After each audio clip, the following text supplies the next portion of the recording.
What is up? I'm Jared Welch's Aaron Halterman. This is Blinkers Off. What's up, dude? What's up? I'm pumped. Okay. I am freaking excited, Jared. I'm so excited for the show. I am so pumped. Don't do that. I don't know what that thing means, but it's so weird. Okay. What's that guy's name again? Danhausen, you are cursed.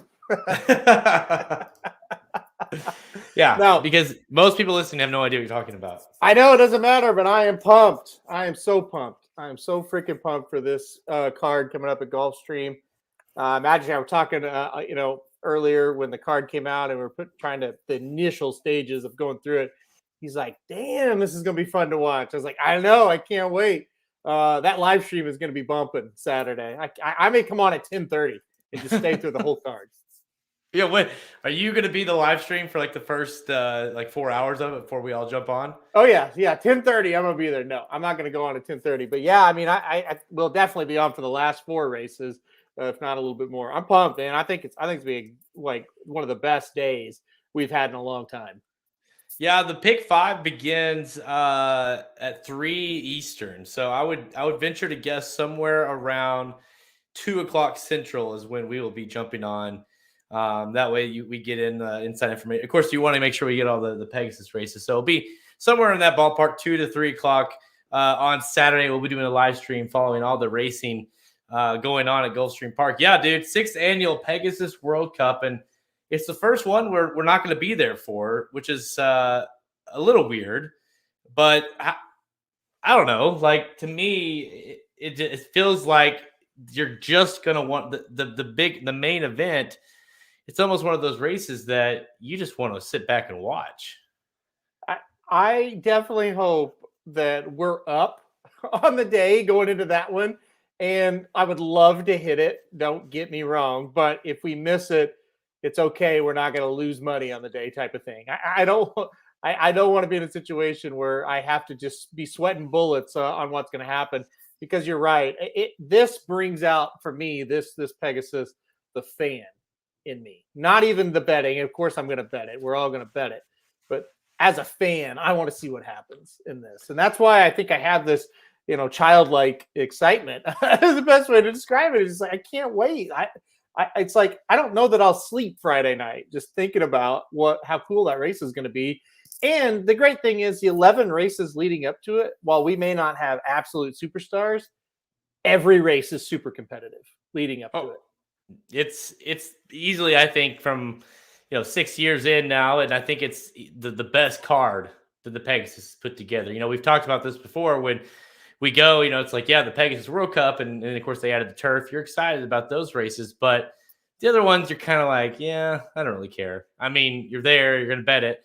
These races here are nice. There's some good horses in them. They're competitive. There's some interesting horses. There's the whole kind of, the pieces that you're looking for to make a really solid card. There's 5 other, non-grade stakes races on the card as well. It's a massive day of racing. So, dude, yeah, I'm with you. I don't even care that we're not going to be there. We're going to be watching. So obviously, it makes it almost a little bit easier when you're able to just sit back and kind of, bet from your phone and just kind of go with it versus being there. And it's hard to kind of get the full picture. Plus, sometimes you get so trashed that you forget what happened in the last race. I mean, that's happened to us before. I've done that. Yeah. I've done that. Not for the Pegasus, Florida Derby. I've been there. Yeah. We were drunk for the Pegasus, just not Florida Derby drunk. No. I remembered what happened. Yeah. The great news about not being there is we're going to be here with all of you, right? We wouldn't be on a live stream if we were there. And so I think that's fun. Sometimes, man, well, I don't know. It both things are great, but being like with all of us on the live stream and everybody that in the chat, that sometimes is just as fun as being at the track for me. It really is. It's great to, or if we're all cashing together or we're rooting on different people that have different things alive. That's a lot of fun. So no complaints for me. No complaints for me. I'm just excited that this big race is actually going to happen, and just excited to watch.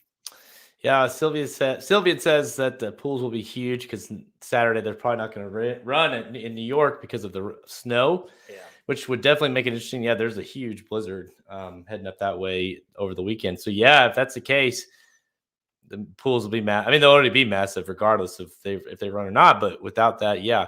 I would think Gulfstream and Oaklawn are really going to kill Saturday because Oaklawn's got a great card as well. So yeah, the Southwest, right? So Brandon says, is that a lion on Aaron's hoodie? What NCAA division is Missouri Southern in? There you go. Division 2. Home of the is it just the Lions? Yeah, home of the Lions. Denver Bronco wide receiver Rod Smith. That is our claim to fame. 3-time Super Bowl winning wide receiver Rod Smith went to school at Missouri Southern. So your neighbor, right? He could be. I don't know. He might still live here. I don't know. Oh, he was at a basketball game a few years ago. I was at. So there you go. See, Mark knows Rod Smith, baby. Number 9. Yeah, we'll get into this card. For today's show, we're just going to talk just about the 3 Pegasus races. Obviously, the wagering guide is now available on the website at racingdudes.com. So if you want the full inside of the entire day, of course, go over to the website and download that right now. But we're talking about the 3. I'm struggling to talk here because I have been sick all week. Yeah. I thought it was COVID. It's the negative. It was a negative test, but it feels like COVID. Yeah. So I'm here though. Hey, I don't have COVID. I have the flu. Yay. Like, what other virus do I have? So I was kind of hoping for COVID because at least I would know it's COVID. Now it's like, well, shit, what is it? Probably some new strand. Can't, non-detectable. I don't know, but yeah, I feel like shit, but I'm here. Hopefully by the weekend I'll be better. Of course, got to get ready for Sunday as well. It's a huge weekend. I'll get the NFC and AFC championships. What is it? Denny Do. Denny Do says Jared looks terrible. Well, that's nice, Denny Do. Yeah. There's some kind of funky virus going around here in Kentucky that's not COVID. Yeah, that's Brandon says that. I've heard of that. There's a lot of that going around here too. I've known a few people that have thought they had COVID, got tested, it came back negative, but felt like shit. People are like, oh, it's probably a cold. It's like, I've never had a cold like this. So yeah. I don't know what it is, but it's kicked my ass since Sunday, really. Well, Monday is really when it really started. So it's more like I feel decent today. I'm just so tired. And that's why, I had COVID in 2020, I guess. And that was a huge thing. So I thought, well, it's probably COVID, I'm tired. My head hurts, but I don't know, but I'm here. So if I just kind of fall over every once in a while, you just take over the show. Maybe someone beat me or something, and we'll get back to it. Yeah, if you fall over, I'll just take you off the stream. No big deal. Don't worry about it. No, it. I won't. We have a show to do. So yeah, Denny Do could take over. I'm sure he looks great tonight. Mark says, I had a headache and thought I had COVID, but it turns out I had a 5-day allergy to my wife talking too much. Hey, that's not your problem, Jared. Yeah. No, that's not my problem. I told Halterman last night when I was looking over the races, like, if I don't have a headache before looking at this Pegasus, I will after. When you go back and forth between Life is Good and Knicks Go. I'll be honest, I have flip-flopped my picks in that race multiple times. We'll get into that here in a little bit. So, dude, I cannot wait. Let's get to it. Today's show, we're going to preview the $3 million Pegasus World Cup, the $1 million Pegasus World Cup Turf, and the inaugural $500K Pegasus World Cup Philly and Mare Turf at Gulfstream Park. Let's go! Halterman's excited. Can't wait. Can't keep him back anymore. We got to go. Yeah, it's like... The coffee's kicking in. I waited to drink the coffee until before the show instead of this morning. So I love it. Yeah. Is it you limit yourself to one a day? No. No, I don't. Shaking. Look at this. Can't even sit still. I need some coffee is what I need. All right. We're going to start with race 9, the Filly and Mare Turf. All right. Saturday, race 9 at Gulfstream Park kicks off the 3 now Pegasus World Cup races. The Pegasus World Cup Filly and Mare Turf. This is a grade 3. I imagine this will continue to get better grades as we move forward with this and this grows. Worth $500,000. Fillies and mares, 4-year-olds and up, going 1 1/16 miles on the turf.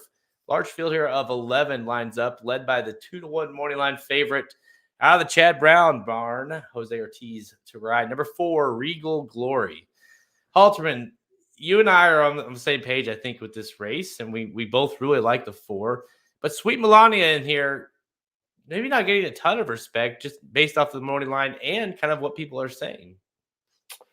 Yeah, this horse did win the local prep and, kind of was able to run down Shifty She, another horse that really isn't getting a ton of love coming into this race as well. But I think the big thing is when you look at the numbers, Regal Glory looks to be a little bit better than those two horses.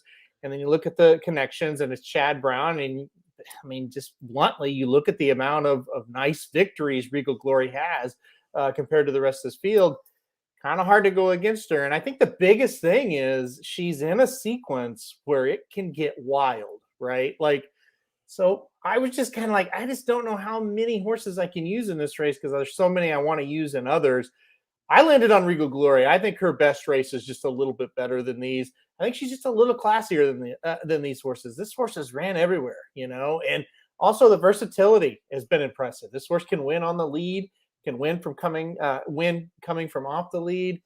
I think she's way the horse to beat here. I thought Regal Glory made a ton of sense. I'm happy that they have this race. It just makes sense to do a Filly and Mare Turf for the Pegasus. I think you should build it out more and more like they have with the Breeders' Cup and make this a Breeders' Cup type fill. Now we have 3 Pegasus, let's say, and Regal Glory for me, though, in this race. I just think she's going to be awfully tough. I'm not familiar with that pronunciation there. Where's magic when you need them? Regal Glory, I think, is super tough here. I just, you look at, it's like she's been good all year, or at least was good all last year, I should say. And really, started off, a nice stakes race at Aqueduct, wins, and then goes straight. He throws her right in the just a game. And I mean, it's not like she embarrassed herself, finished 4th, beating 3.5. And, Althika, Summer Romance, Daddy is a Legend, all beat her. Then she comes back from that, wins at Saratoga and De La Rose, finished, nearly wins the First Lady, or her stablemate blowout, won that. Just kind of a little bit too late there. And then last time out, and wins a grade 1 coming into here. So to me, I guess it is, because a lot of people, even though she is the one of the favorite, are trying to beat her. And I guess, is it because she's been normally a 1 mile type horse? Is that why people are doubting her? I just don't. To me, she seems like one of the locks, for sure, one of the locks of the sequence. I agree. I totally agree. And I she's only had 1 race at 1 1/16, and it was a victory. And it came at Saratoga in a grade 2 event in a dead heat where she kind of lost. That was the dead heat when it was dark and they really couldn't see the photo. I don't know if you remember when that happened. That was Jared, a couple of years ago. Yeah, Varenka and her dead heated sort of, but still ran very well at 1 1/16. Honestly, and this is kind of strange to say, the race that sold me is the one of the ones she lost last year, the Just a Game at Belmont. I thought that was a super, super tough race. You mentioned it. When you're running within 3.5 lengths to Althika and Summer Romance, you're damn good, and you're better than what I'm seeing here. That's the biggest thing. Those horses, if they were in that Just a Game, wouldn't have been close. And Regal Glory was. And like you said, came out of it with a win, beat Shifty She in that race, by the way. She was in the same race. And then, like I said, back-to-back grade 1s, one out there at Del Mar, and then blowout. We saw what this horse can do when she's loose on the lead, and then they just couldn't catch her. Or Regal Glory just couldn't catch her, but there was nothing wrong with how she ran. She's just a class to me. Clean trip gets the job done here. Well, let's don't mistake it here. This is a class relief for her. No question. Race. I mean, yes, it's the Pegasus, but it's a grade 3, inaugural Pegasus race. When this horse has been running, very good, like you said, grade 1 type races. So to me, this is a class relief. This is like so typical to Chad Brown, thinking, okay, get her in. I mean, this race, when they made this race, he's thinking, perfect. How fitting would it be for Chad Brown to come win the inaugural Philly Mare Turf with one of his 1,500 horses he's got that could run in this race. So to me, the fact that she's the one here, I love her. So I think she's tough to beat. All right, so Alterman, you and I, we agree on the top pick. After that, if you're going to try to beat her, or if you're trying to play, exotics and whatnot, how do you get past her? What horses do you like underneath? What horse could upset her? How do you see this thing playing out if it's not Regal Glory? Yeah, I think you could go a lot of different ways. I know you don't like this. I am interested a little bit in Wakanaka. The horse comes to Belmont for the first time. Gets Umberto Rispoli aboard, won a Group 3 race last time out in Italy. The horse has just been really, really solid. It's a move up in class for her, no doubt. But I don't know. I just think this horse is getting ready to run a pretty decent race here.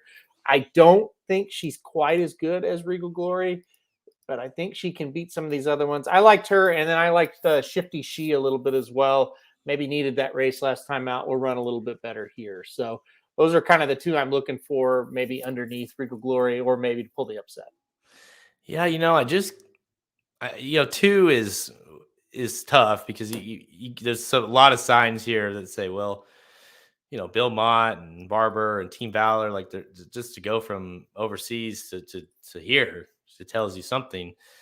It's just there's too many unknowns, and I guess if you want to use, I'm not going to hate that you use that horse if you feel like you need, if you need to include a price or whatnot. I imagine that horse will be bet down a little bit just because that seems to be a horse that a lot of people are talking about. I like Shifty She a lot here as well.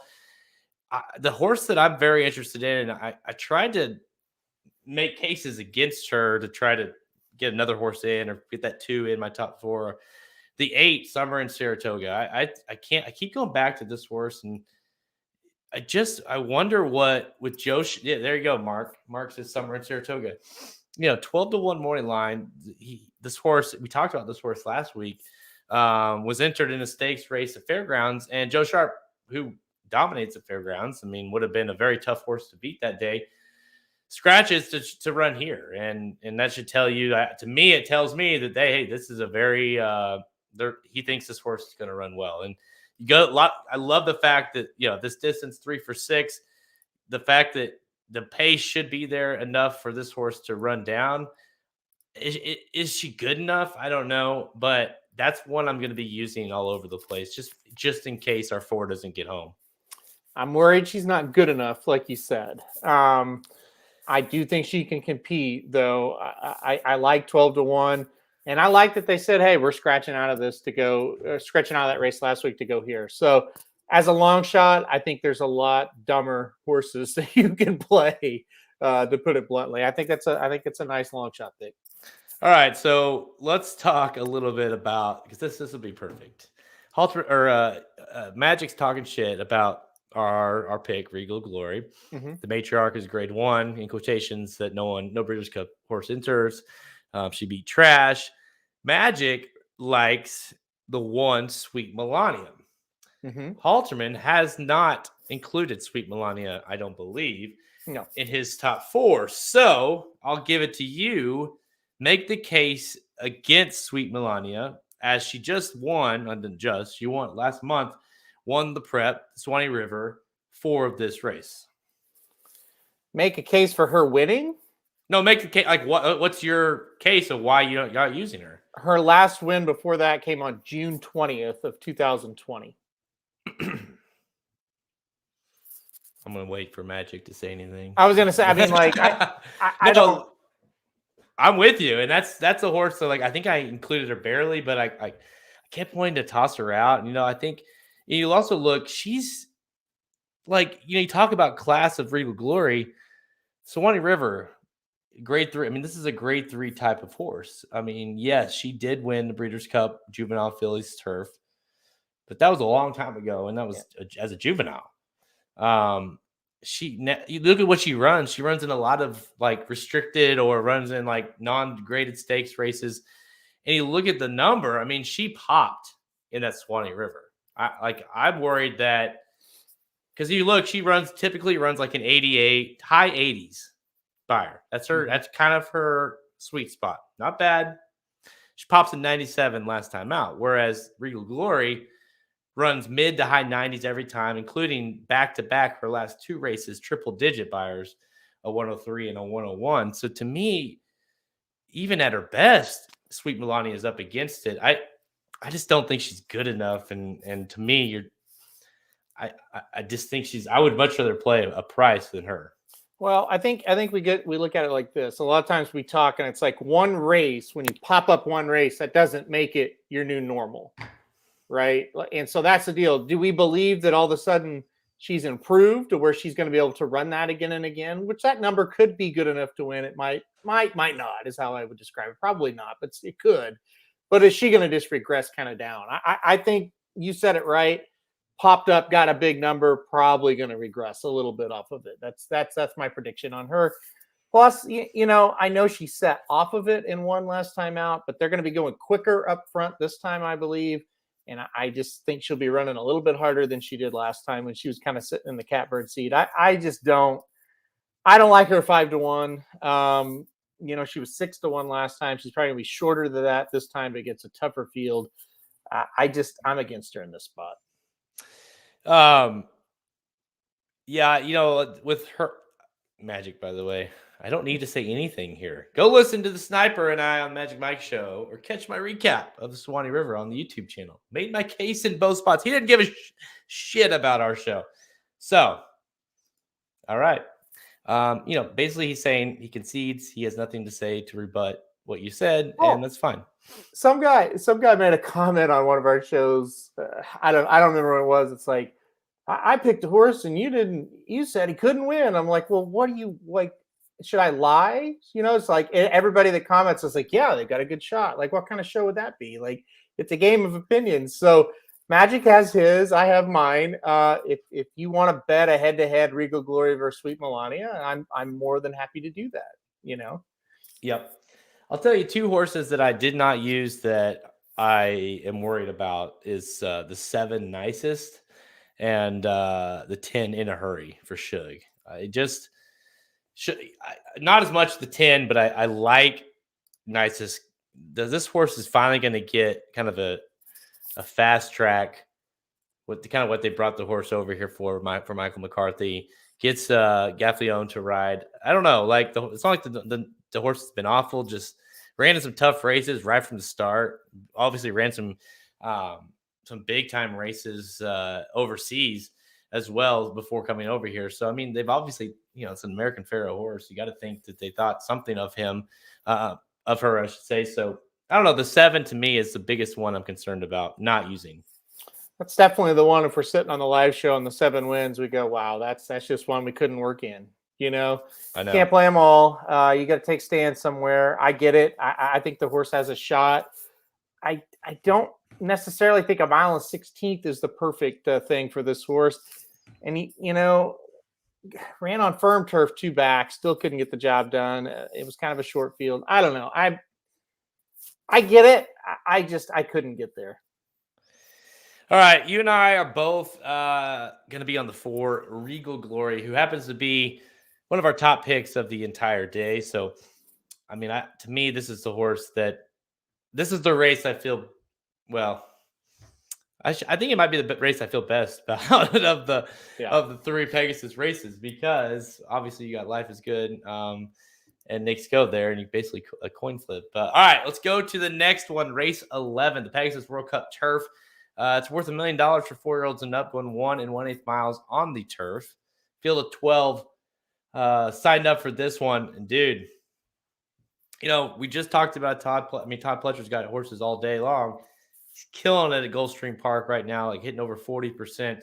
He's got the favorite here at 3-1, Colonel Liam, looking to repeat. But I mean, how ready will this horse be? I mean, we have not seen this horse in quite some time. this is the kind of race you just hate, right? Because Colonel Liam is better than these horses, but it's hard to go win a Grade One race going a mile and eighth on a turf after not being seen since June of last year. And so you're like, well, 85% Colonel Liam good enough? Might not be. And so then you get to speculating. I went price hunting here. I hate, these situations where the favorite is not, it's questionable, what kind of form or shape they're going to be in. But I did go price hunting here a little bit, boy. And once you get past Colonel Liam, and then we should mention, never surprised for Todd Pletcher, the second choice, who was really impressive last time out, and really the last two races, but last time out specifically at Gulfstream Park, draws the 12, which is absolute worst post that horse could have drawn. That's another one. It's like, okay, we can poke a hole through both of the Pletcher horses here, and now we've got double-digit prices staring us in the face. End of the day, I went number one Space Traveler on top at 12-1. I really like the draw to the inside here. I think the horse can be tactical enough not to let the field get too far away. I think he can save all the ground on the rail. Jamie Spencer coming to ride this horse. I thought that was very intriguing that he's coming over to ride. I just feel like this horse gets the pocket trip, gets tipped out at the top of the stretch, and has every shot to run by them. The pace seems pretty strong in here too. I think Space Traveler is going to be one that's going to be tough to hold off down the stretch. Oh man, yeah. I mean, this is you pretty much nailed it in terms of why you kind of get to that point, because Colonel Liam is a defensive use in all your multis. I think you have to, just because he could come up, and I mean, obviously this is a horse who won the Pegasus, like you said, and then kind of dominated for a couple of races there. That epic dead heat to domestic spending, and then of course was awful in the Manhattan that we hadn't seen since, and that was June. So you just don't know. Pletcher has said like the horse, like I get it, a layoff, but the horse is training like he's ready. And I mean, Pletcher knows a thing or two about getting a horse to run off a layoff, so it's a tough spot though to do it. So I think you have to use 6, but I think you have the reasoning there to play against. And same with the 12. Like that's one. I think if that horse drew inside, you would like, all right, wins by 6 last time outside, stays aboard. It's Pletcher. I like that, but that's for a big step up in class to 12. That's a lot to ask as well. So I'm with you. I went price hunting as well. I couldn't get there with the 1. I did use the 1, but I don't know. Like just the horses. Yeah, they did. I mean, they sent the horse right over to Grade 1s and just been running in Grade 1s after Grade 1s. But then you look at the Fort Lauderdale last time out, and just didn't have a ton of kick turning for home, and I just didn't like that. I mean, I just need to see more from the 1, but I'm going to use because of the price. And I do think, the horse has shown ability in the past. This is the biggest price I think I've ever picked on a Pegasus race, but I actually went with the 2, a Tone at 20-1. It's insane. But Mike Maker trained, with Castellano back aboard. This last time out, talking about your horse, the 1, Space Traveler. This horse ran against a Tone in that race. A Tone really ran a really nice race, just couldn't catch a loose on the lead Doswell, who's also in this race, by the way. But this horse seems to be kind of peaking at the right time. This is like a very, since getting with Maker, has been running the big time allowance races and running well, first, second. Well, first is up next, right? But no, I do think the fact that you get Castellano back aboard, this horse has a really nice kick. The problem with this horse has been in the past is sustaining that. Last time out, the horse was way too far back, made a huge run in the turn, then kind of just could not get enough to get to Doswell. I think a Tone drawing inside is going to allow this horse to kind of get a pocket trip and be closer to the front of the speed of the race, and then hopefully just kind of ducks out and gets a hold of run and will have kick, So I think at that price, I'm more than happy to play number 2, a Tone. Listen, I'm not going to cry if a Tone wins. I got that horse played and everything as well, and it just makes sense. If you're going to play Space Traveler, like I said, Atone beat this horse last time out. I think the trips were a little bit different for sure, but still, finished ahead. And like you said, it's not like the resume was bad going into that Fort Lauderdale either. So I'm with you.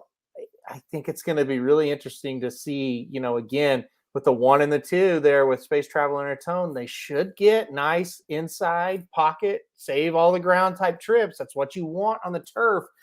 There really shouldn't be a lot of excuse unless they get into traffic on that far turn. But I think both of them are tactical enough where that's not going to be the case. So it's going to make for a lot of fun, no doubt about it, with those two kind of going head and head. And it's crazy. A 12-1 and a 20-1 are top 2 picks, but it just makes a lot of sense. There's some other horses in here that, eat money a lot of times and just don't win very often, like a Sacred Life, like a Channel Cat. Those are horses that are going to get bet.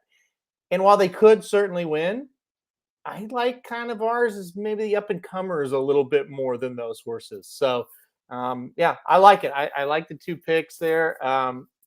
Like I said, Colonel Liam could make all of us look dumb, but if he just kind of rolls, it's gonna be like, wow, I can't believe we tried to beat him again and got beat by him again. But I'm willing to take the shots.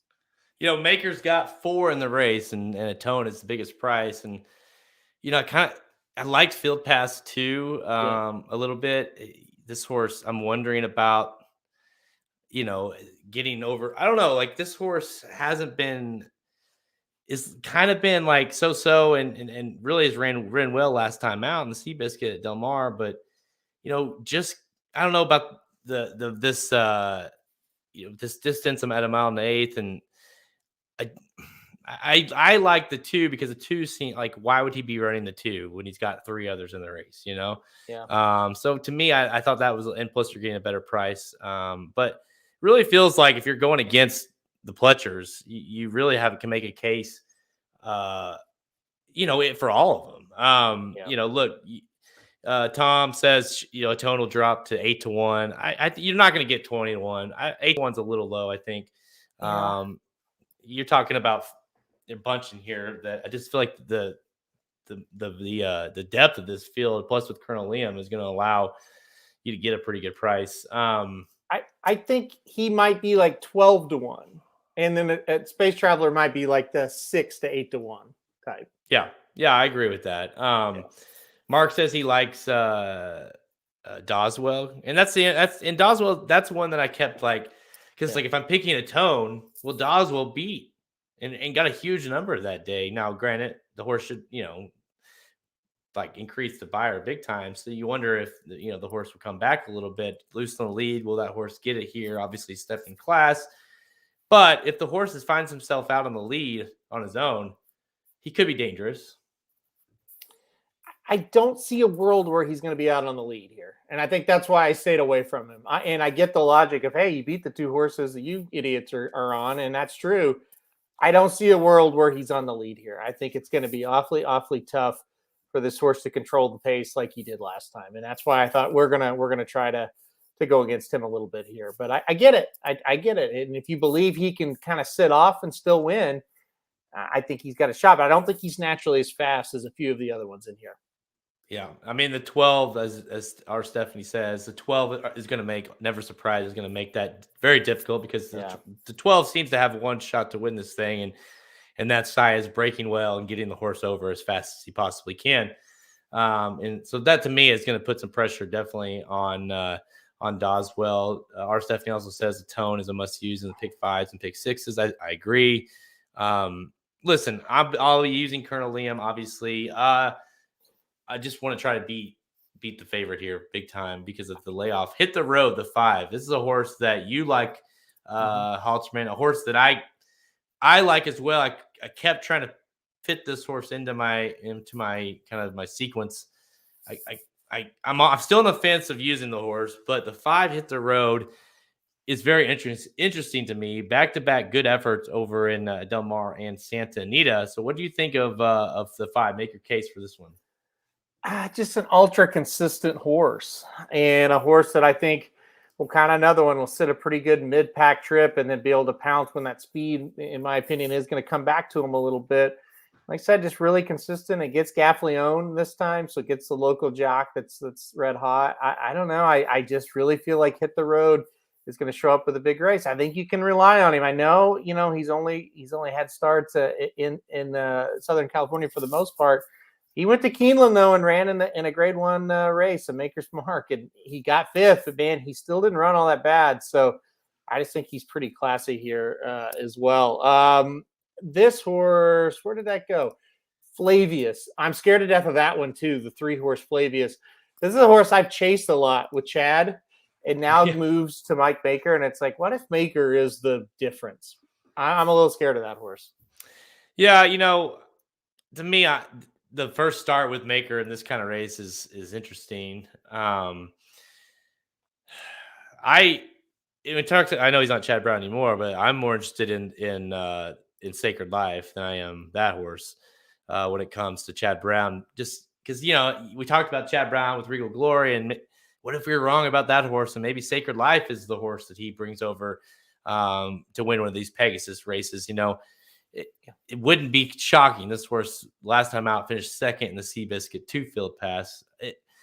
You wonder about the ship over. I mean, I know the horses ran at Belmont mostly, but the Gulfstream Park is 0 for 1. I think the horse distance wise is not a concern, and I think the horse will make a run. I feel like a lot of these horses are going to be making a run. It's just going to be kind of how are they good enough? I have no doubt in my mind the 2 is going to make a run. I just don't know how much the horse will level off if not and win, right? Yeah. That's the thing. I feel like there's a lot in this race it's gonna be set up for a lot of these horses. Pace should be there. You're just gonna find out which one's the real deal. Yeah. It's definitely Flavius is scary. Also gets Paco. It's like, yeah, that's like the other Maker who wins these races sometimes, right? Yeah. So yeah. And by the way, when I pick, anytime there's multiple Makers in a race, I'm like, I never pick them right, which is not a great sign for me picking the 2, by the way. But I never can. Field Pass will win because it's always like the Maker that I kind of liked, but I didn't use, and it's just it's impossible. You almost got to use them all if you can. Yeah, no, I agree. And I think that going thin in some of these other races, it's important because of this race right here. Put a big circle around this one because I think it is very likely you could get a price home. Like I said, if Colonel Liam and Never Surprise kind of do what we kind of think they're going to do, there's double-digit prices all over this board, and you can make a case for a lot of them. And that's what makes this race just a lot of fun.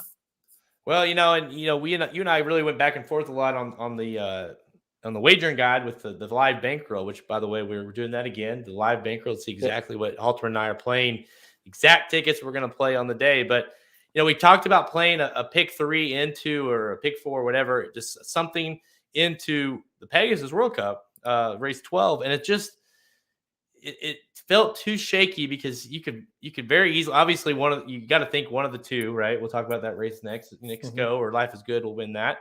Heavy favorites. Colonel Liam very well could win here, right?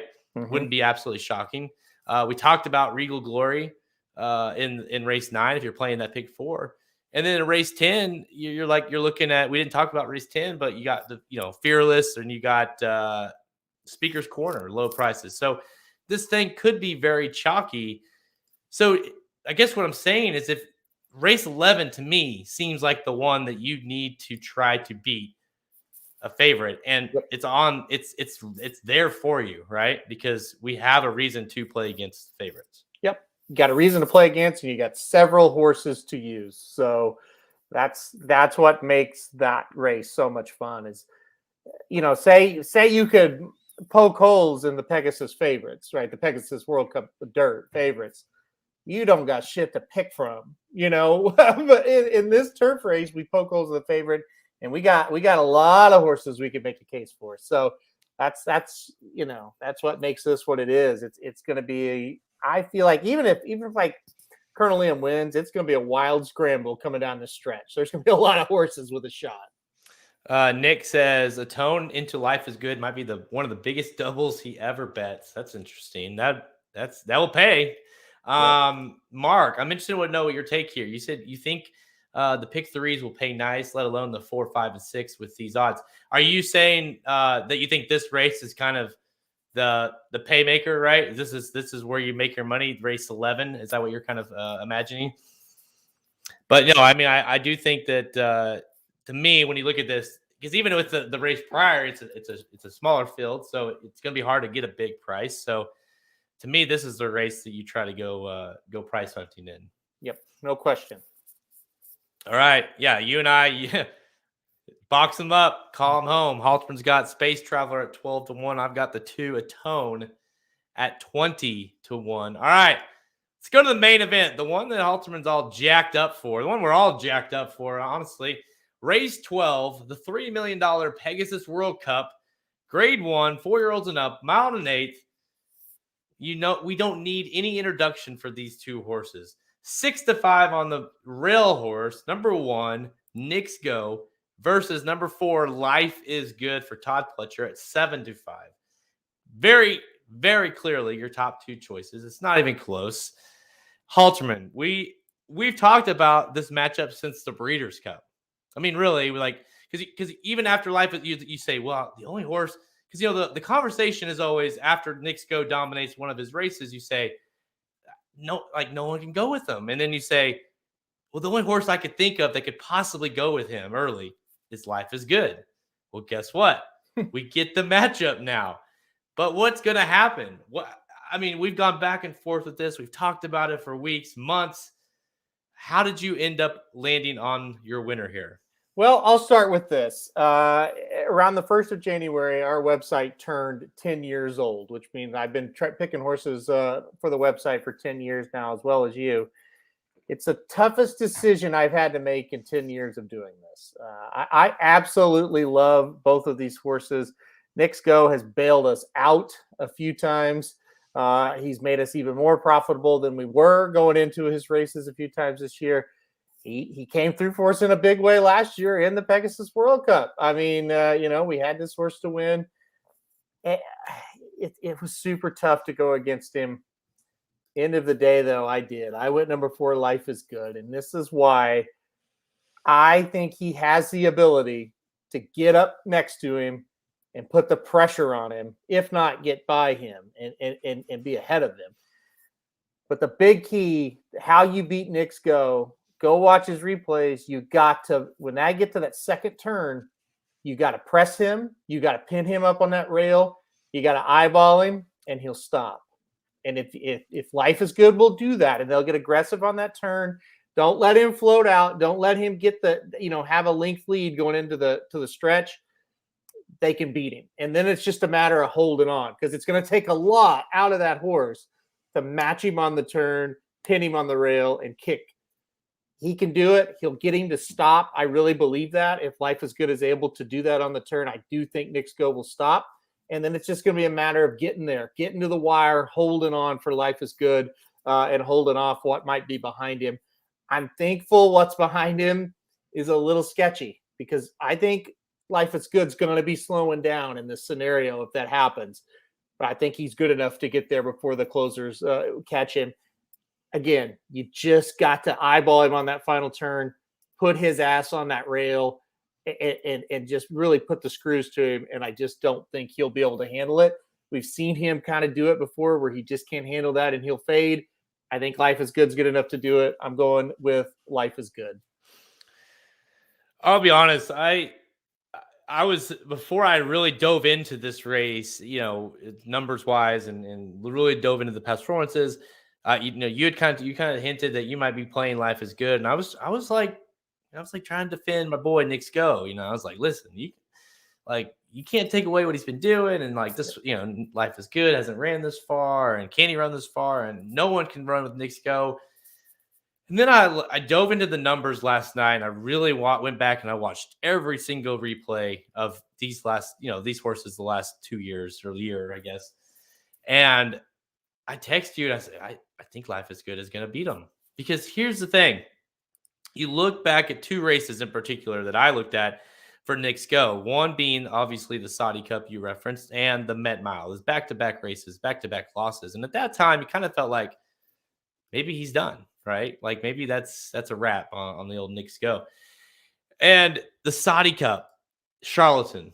Case in point, Charlatan. Bob Baffert brings over Charlatan, and they both burn each other up basically. Knicks Go when he's headed, he throws in the towel. Like he'll quit. He's a quitter.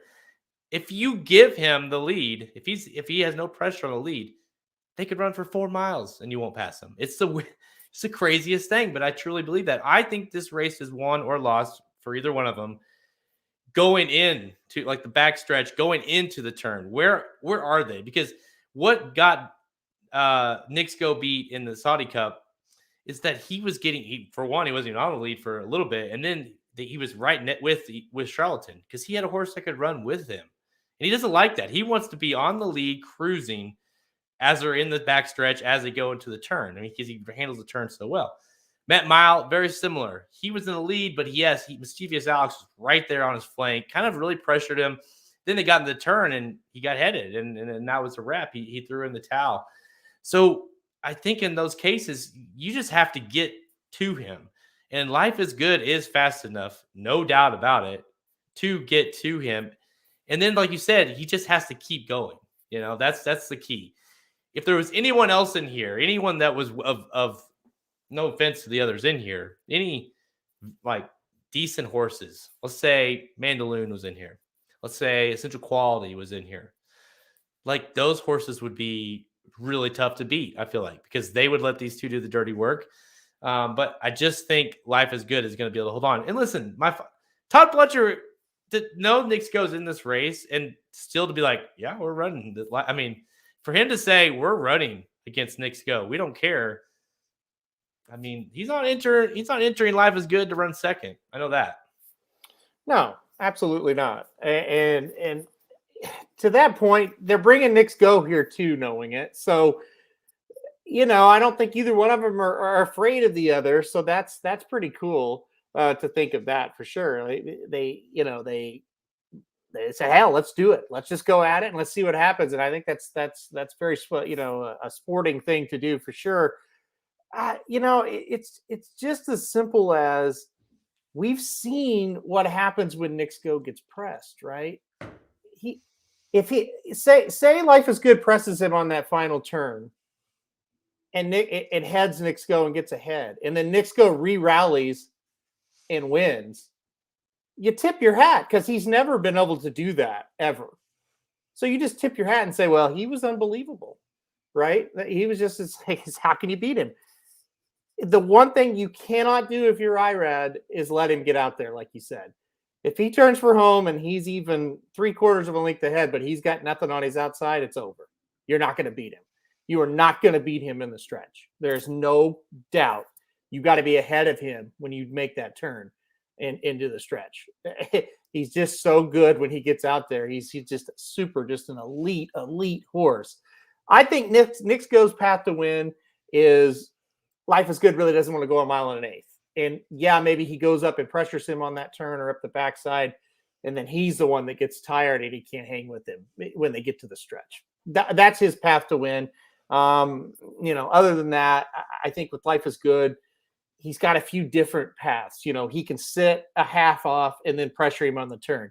He can beat him to the first turn and take the lead. I really think he's capable of doing that. So, I think he's got a few different ways to win. Also, we saw the horse get passed by Jackie's Warrior in a 7-furlong race when Jackie's Warrior was in his absolute tip-top form. Life is Good re-rallied. Like, he had a shot to beat him. Probably would have beat him with a different jockey. Mm-hmm. I think there's a little bit more fight in Life is Good. I just feel like with Knicks Go, he's going to need a lot of things to go right. Where in his previous races, all he needed to go right was just break. This race, he's going to need a couple of other things go right. I mean, Life is Good. The Del Mar, the Breeders' Cup Dirt Mile was just so unbelievably impressive to run as fast as he did, and kept going late. You look back at last year in the San Felipe, of course, dominated Medina Spirit. I just think that Knicks Go hasn't seen a horse that can run with him early since Charlatan, I guess. The chat is just blowing up with comments. It's obviously, I mean, this is one of those races like they come around once every 10 years. It feels like that you've got two horses that are just unbelievably talented and have this, and they happen to have the exact same running styles. And one of them is going to be a horse of the year. One of them might be horse of the year next year. Like it really is it's that kind of race. And so you got to make a choice. So I'm going to run through some of these. TJ says Nick's Go is not Jackie's Warrior. How good is Life? I mean, Jackie's Warrior at 7 furlongs is really, really good. Like if they ran a mile and 16th, I would be like, yeah, you're right. But at 7 furlongs to compete with that horse, I think you're not giving enough credit. I think that's pretty tough to do, especially at Saratoga. Let's not forget Jackie's Warrior up there at Saratoga. He looked like a Hall of Famer in those two races up there. Yeah, Elliot says, don't you think Nick saves a little ground breaking from the rail? So talk a little bit about that rail draw versus, with the 4, Nick, Life is Good drawing outside of him and how that benefits or hurts either one of them. Elliot, I think it's a fantastic question, Jared. I was going to put that up if you didn't. So I think it's a really good question to ask. I think the rail draw helps Nick's Go for sure. I think it's a good draw for him. Here's where I kind of worry about how much ground will he really save. So Life is Good's at 4. And if he breaks well, and hey, before I go on, that's a key. If one of these horses don't break very well, the race is over, right? So, but if they both break well, Chess Chief is the 2. He's just going to drop out of it. The 3 Stiletto Boy, not near as fast as Life is Good. All things being equal, they break well. They probably should be right there together. I don't think the ground saving is really going to make a whole lot of difference. They should probably just be right there in a group going into that first turn. But I do think it's a good question. I think it's possible.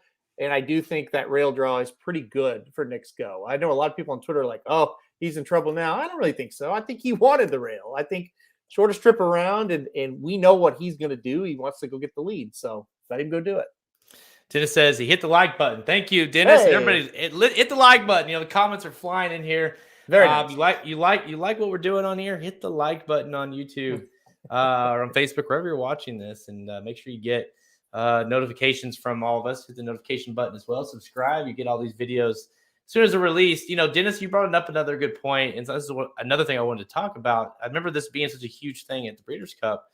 How fast Life is Good ran that day at the Breeders' Cup. 41.9 miles per hour in the first quarter, never dropped under 40 until he was eased up at the end.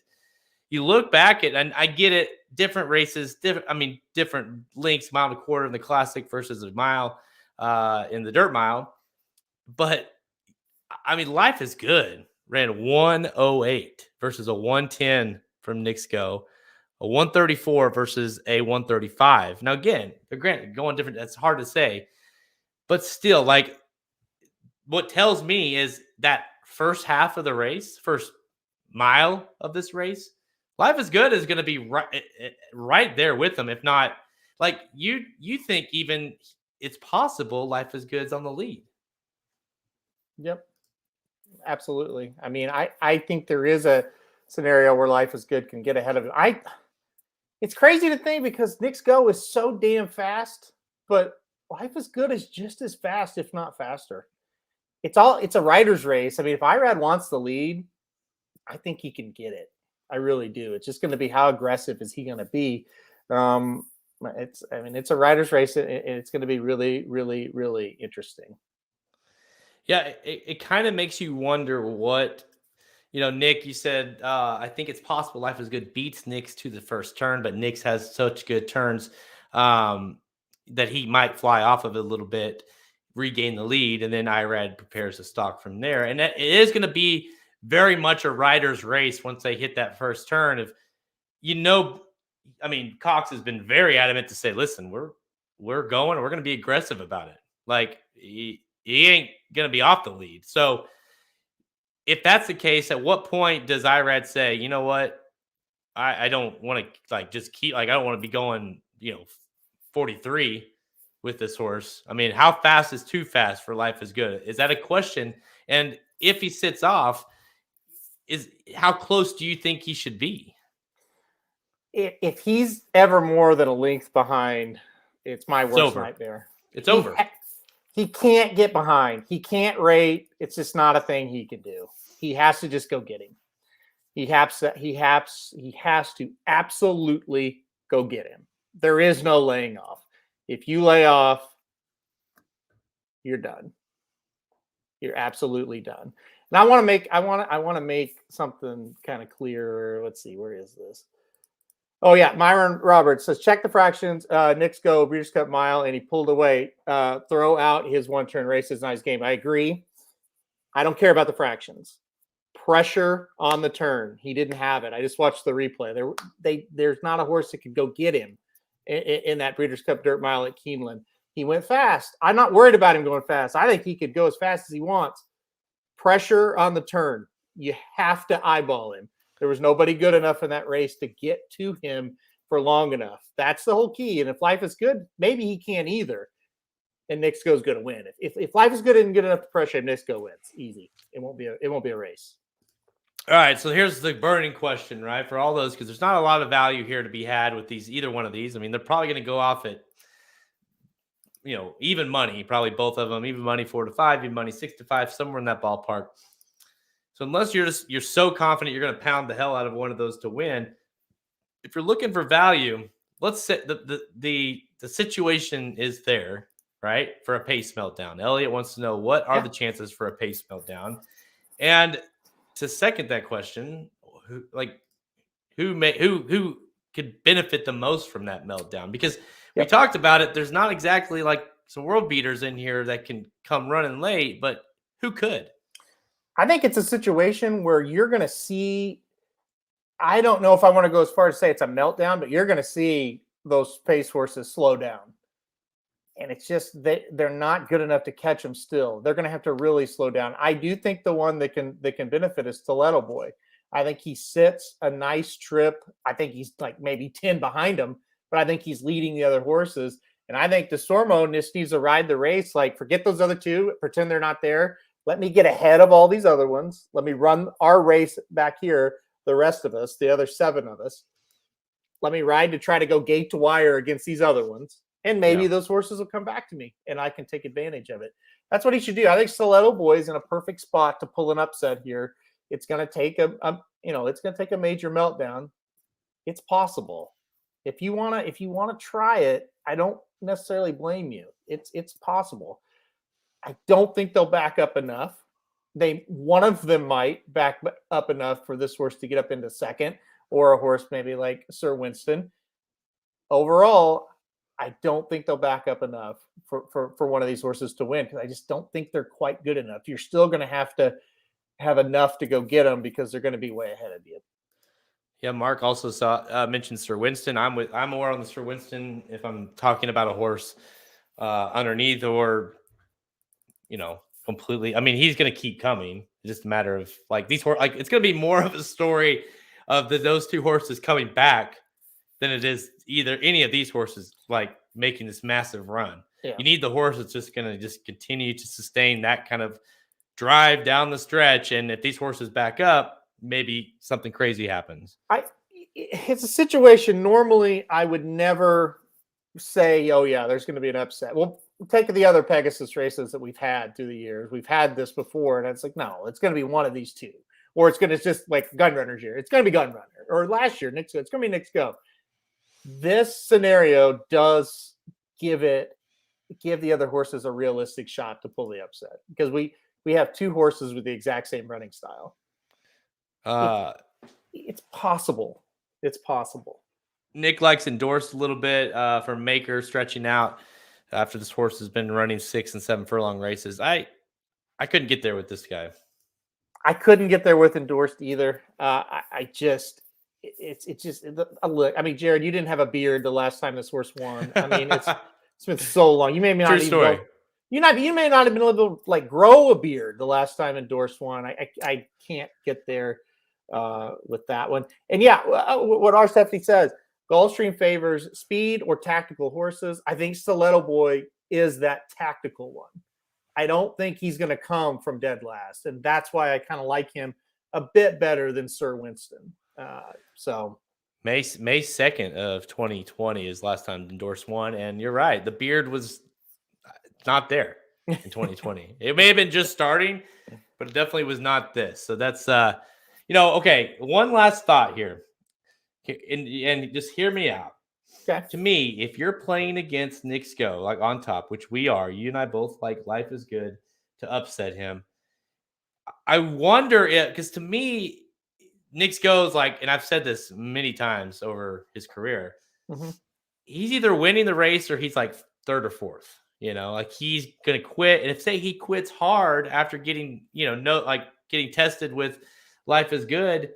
So maybe a possible play here is to pound some sort of exacta straight Life is Good over blank Stiletto Boy.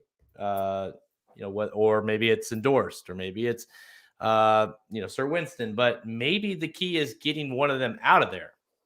Yeah, my dad suggested that on the show a little bit. I was kind of drawing it up. He goes, well, if this happens, like you're saying, you need to just play Life is Good over one of these long shots because Nick Sco might stop, So I don't think it's a bad play. I think you have two options betting this race straight. Now, multis, you could do a lot of different things. You pick who you like best, like Nick Sco, Life is Good. You're going to get a decent enough price on either of them, and you just bet them to win and keep it simple. Or you pick like best, and then you try to get underneath with Stiletto Boy, Sir Winston, Chess Chief, perhaps, and do it that way. Or you just try to take your shot with the long shot. That's not what I'm going to do, but I don't really hate that if you're going to try it because you just bet a little to win a lot. That's never wrong with that. And there is the scenario is actually there where it could happen for you. So. But I think that's what you do. You bet one of these horses to win, or you put him on top of an exacta and you try to get crazy underneath. And by the way, that's the MO of the Pegasus. Short price win, crazy underneath. It's happened every year. And especially when there's a matchup building of some sort. Yeah. One of them tends not to, I'd love to see these two battle down the stretch. But that tends to not happen in this race. It's like one pops or one runs huge, and the other one doesn't. We'll see. I hope wouldn't it be amazing to have a stretch run down, just back and forth. To me, that's what, especially considering this might be Nick Sco's very last race. He's done nothing. He's unbelievable. He's going to be horse of the year. Life is Good, obviously, this is kind of his springboard into his horse of the year campaign.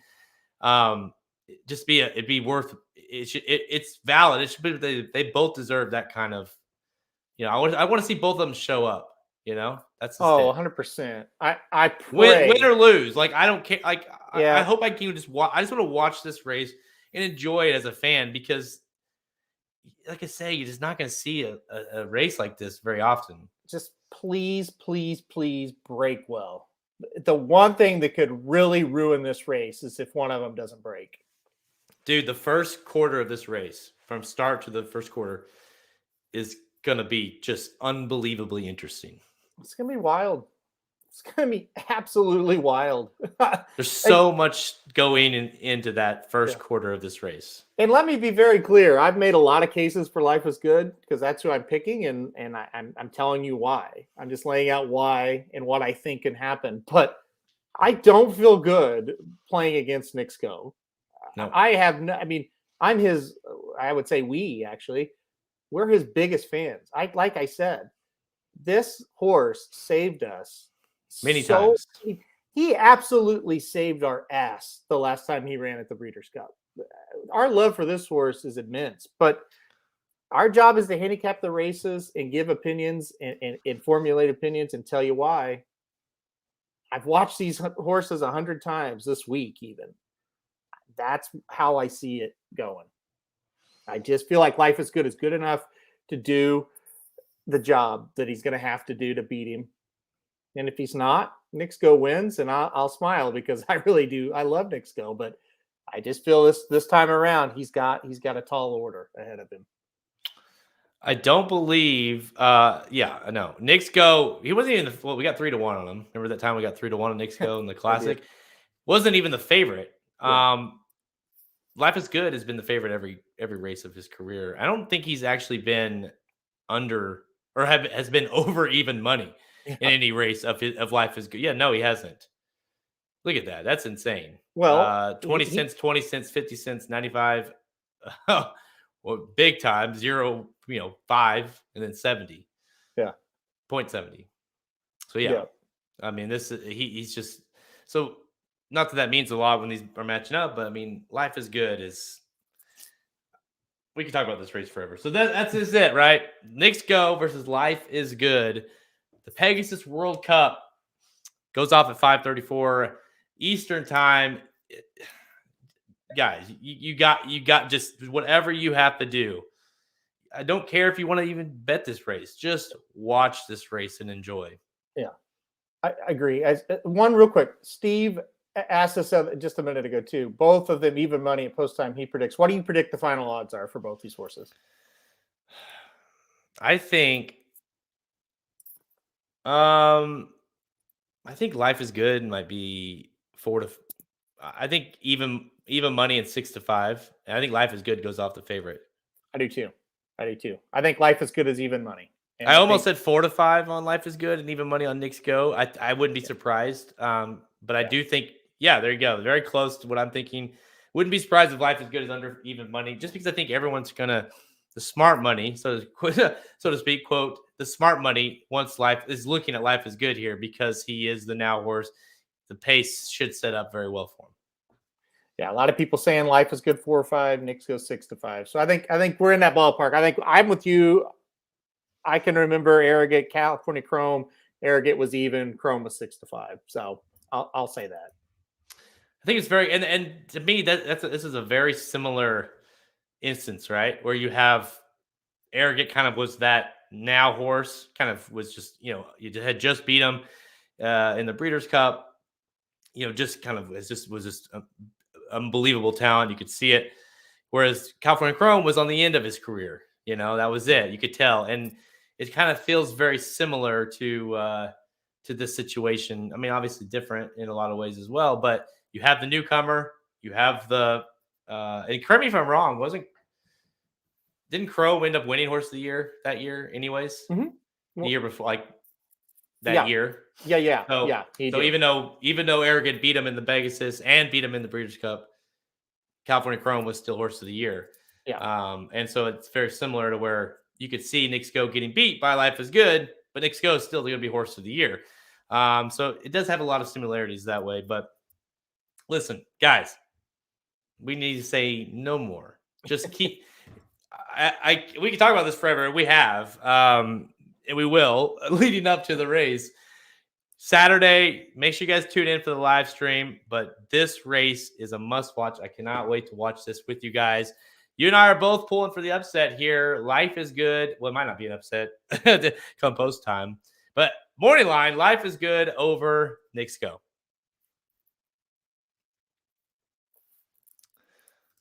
All right. Man, if you can't get jacked up for that race, then you need to just stop, just do something else. I agree.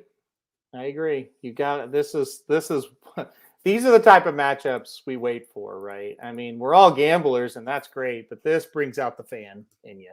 Sure does. I've talked to so many people that I know in the industry that are big time bettors, and the funny thing about it is most of them have said to me, like we've talked about this race, it's like, man, I just can't wait to watch it. I may not bet anything, and because it's so hard to kind of come up with value if you're playing just that race. So it's one of those things that, like I say, you don't see it often, and just enjoy it. Absolutely. Oh, Stevie boy. Will it top Mahomes versus Allen last week? Oh, Steve, I remember you. We should talk. How you feeling, Steve? No, that was a game of the year. Game of the maybe best playoff game in history. It was awesome. We'll talk about that. Don't worry.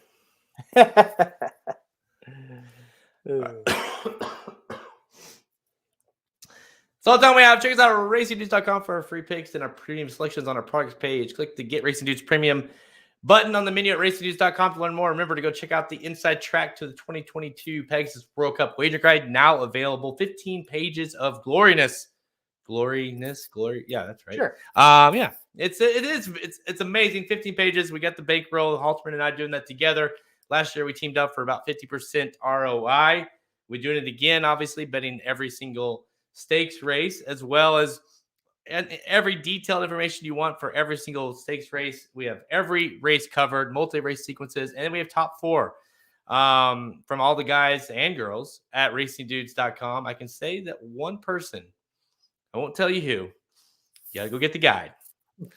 One person did not pick. One person, I should say, picked neither Life is Good or Knicks Go. So, yeah, like I said, I don't know. Go buy the guide. Go get the guide. Sounds like magic to me, but go get the guide. It definitely could be. All right. The Magic Mike Show, go check them out as well. Magic or Samich is competing in the AHC this weekend, so good luck to him. Magic had a special guest, and they talked about the Pegasus World Cup Late Pick 4. So if you want more information on what we just talked about, make sure you go check them out.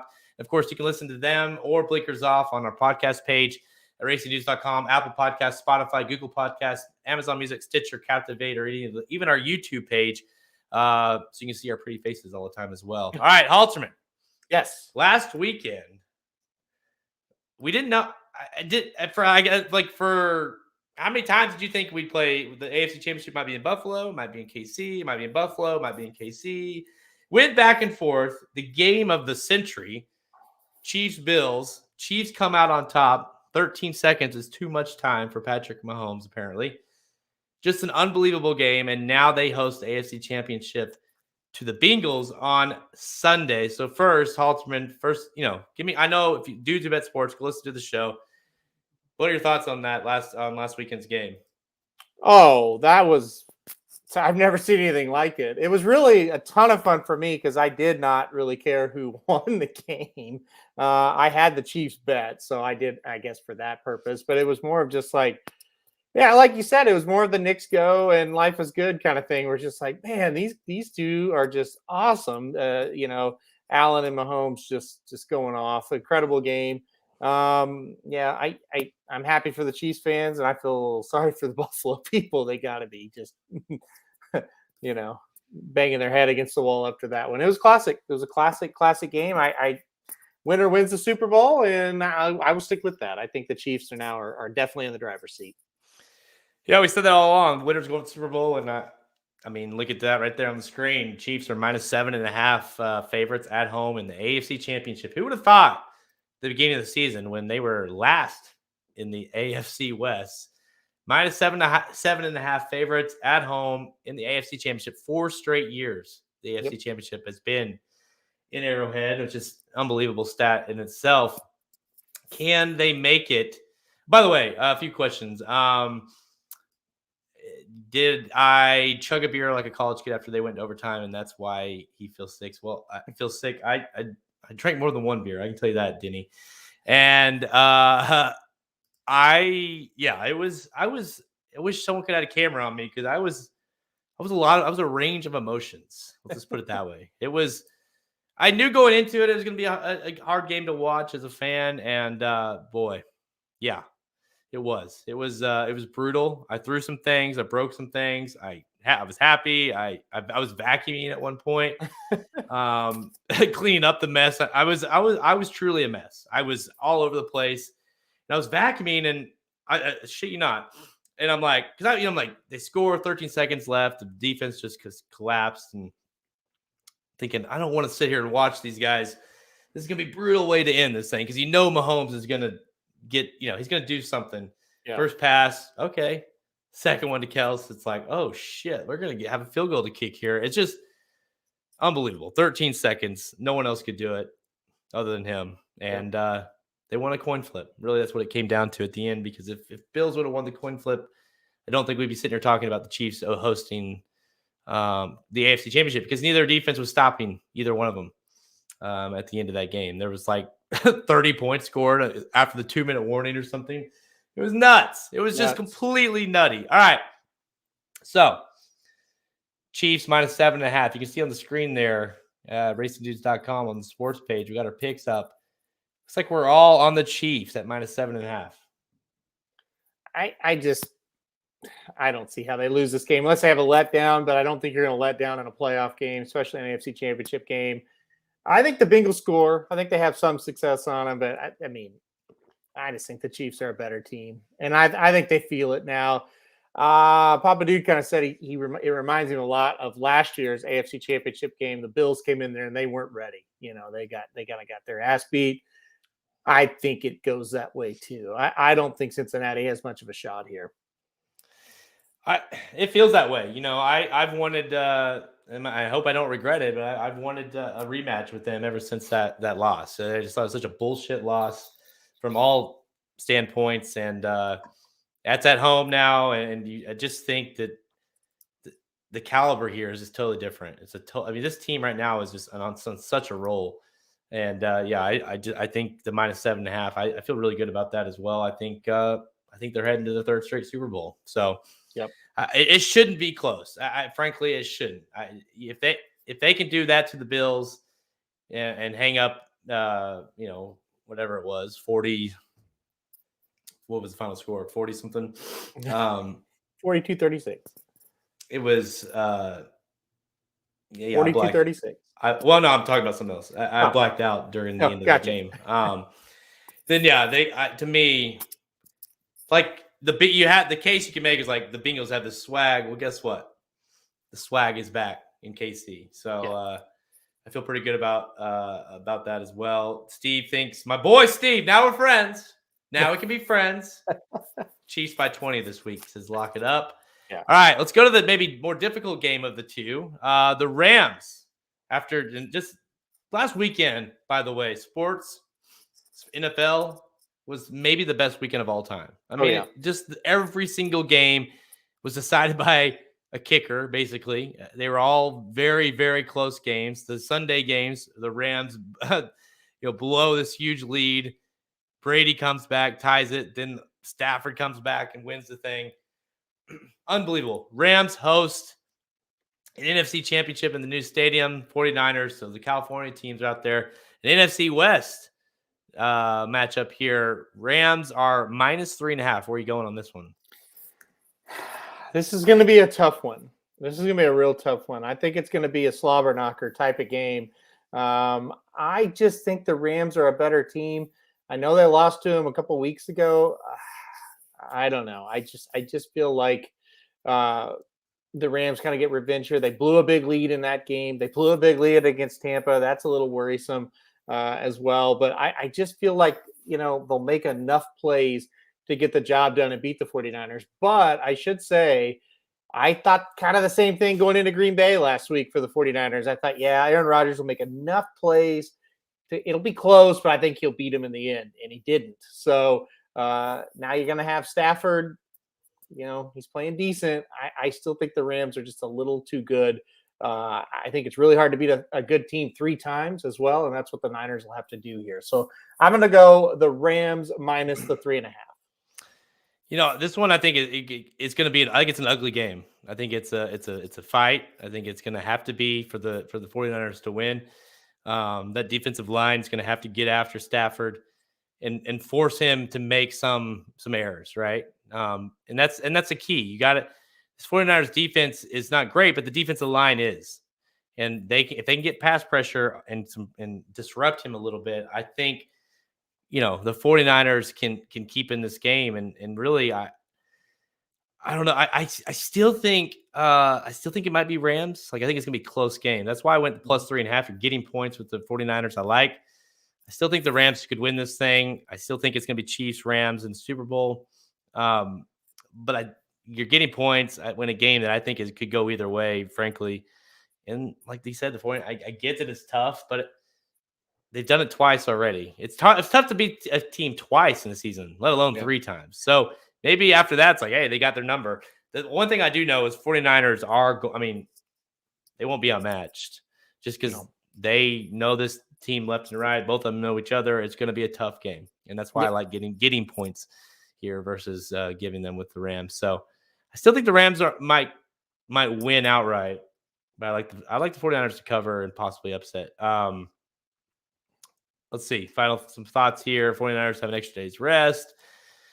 Dennis, what are you rambling on here about? San Francisco plus 3.5, Jared. Ooh, Rams minus 3.5. And I think the Super Bowl will be like the 2018 52. Okay. Anyways, all right. No, I think the Rams will win.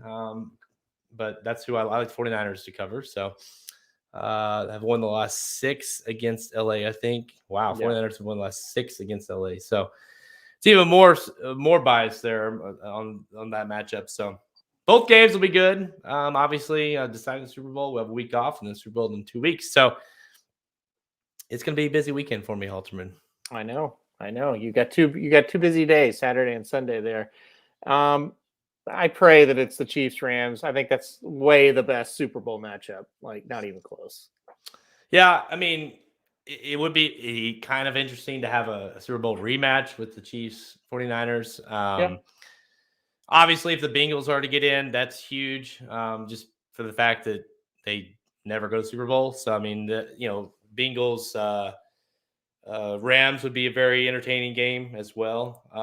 I won't watch it. No. I think it should be Chiefs Rams is ideal here. And that'd be a fun game to watch. I just don't think. I don't know. To me, I just think the Chiefs. This just feels like the Chiefs are going to roll into this thing and kind of.